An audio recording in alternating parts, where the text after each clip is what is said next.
Welcome back to MadPhysio. Getting started is the hardest part of almost any new venture, and research is no exception. You cannot do any significant research until you have identified that area that you want to investigate, learn what has been published in that area, and figure out how you are going to conduct the investigation. So with this, I would like to discuss with you the way to identify the research problem, and for this we must include the first step of research process, that is defining the research problem. For this, my contents are: what is research problem, identification of research problem, guidelines for finding research question, techniques for identification of research problem. Now starting with the research problem, a research problem is a question that a researcher want to answer or problems that a researcher want to solve, right? Basically, selection of a good research problem is a discovery in itself. And actually, all of us having major issue in this aspect only. Defining the research problem is the first step of the research process. So for this, it is important to identify and formulate that question. So for this definition of the research problem, a research problem is a interrogative sentence or statement that asks what relation exists between two or more variables. Over here, if you are not knowing about the variables, then do write in the comment section, I will explain. A basic requirement of proposing a good research problem is in-depth knowledge about the area of interest. And it is a fundamental issue in the research. So, it is a journey from unknown to known, vis-a-vis known to unknown. So, in between this journey, the person must have to identify the gap in the sense of the question that is not at all in the literature or it is not at all addressed in the research field, and that is called as research gap. Identification of research problem is the first and foremost step. A broad area is selected and then broad topic delimited or narrowed down to a specific one sentence statements of the problem, and actually it is a very difficult and challenging and needs a lot of time. So for this, I would like to give a guideline for finding a research question. This will help elevate the problem of finding a topic. So first, be aware of the research being done at your institute, because research want other research ideas. Often researcher has a series of studies planned. Second, be alert for any controversial issues in some area of interest. Lively controversies prompt research in efforts to resolve the issue. In any case, be sure to talk with your professor or advanced graduate students in your area of interest and to use their suggestions to focus the topic. Third, read a review paper.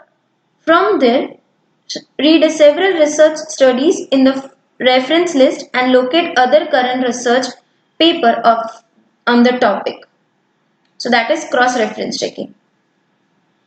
Using all this information, make the list of research questions that appear unanswered or logical extension of the material that you have read, and try to pick a problem that are neither too hard or not too easy. The hard one will make you take you forever, or you will never get your thesis done.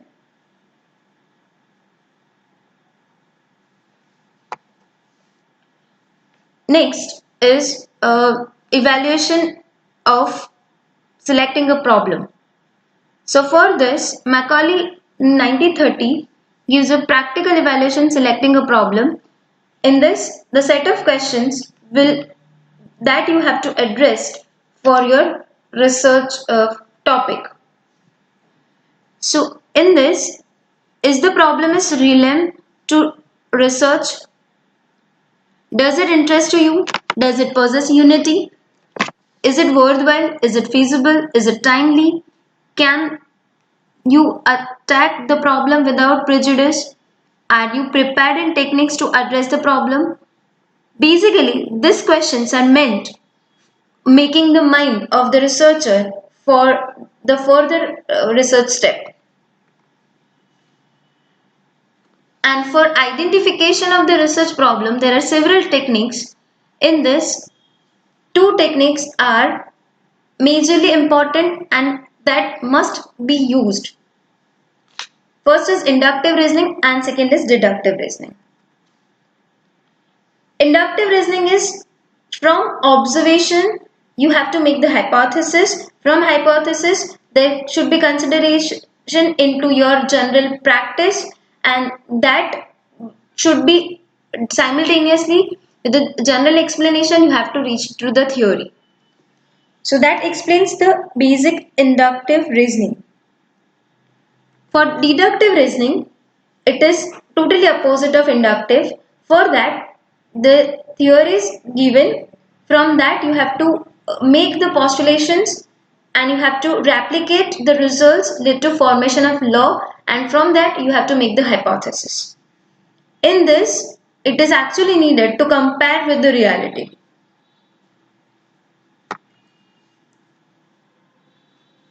Then, steps in problem of identification. So first step is statement of the problem in general way, understanding the nature of the problem, survey the available literature, developing the idea through the discussion and pre-phrasing the research problems into the working propositions. So I will explain you in detail about it. So how to state the problem in general way. For that, define the problem in general way. For example, does the clinician's interest in the application of evidence-based practice? So narrow it down by rethinking over a problem, consider the feasibility of the problem. Next example, does evidence-based practice develop the interest of clinicians? So how to define in a general way. Think about it. And for this, I would like to give you a tip that study the related subject topic thoroughly, do preliminary survey and the pilot survey. Then only you can able to understand the depth of that problem or the topic. Next is understanding the nature of the problem. Best way to understand the problem is through discussion and discussion with the people who has a good knowledge about that problem. That will help you to broaden up your thinking. And even it is important to have a discussion with this eminent researchers, so that will broaden up your thinking with a critical way. Next is surveying the available literature. Survey all the research which are already undertaken related to a problem. So that will help you to narrow down your problem, to identify the research gap and gives a new idea in the related research and help you for the designing of the research as well.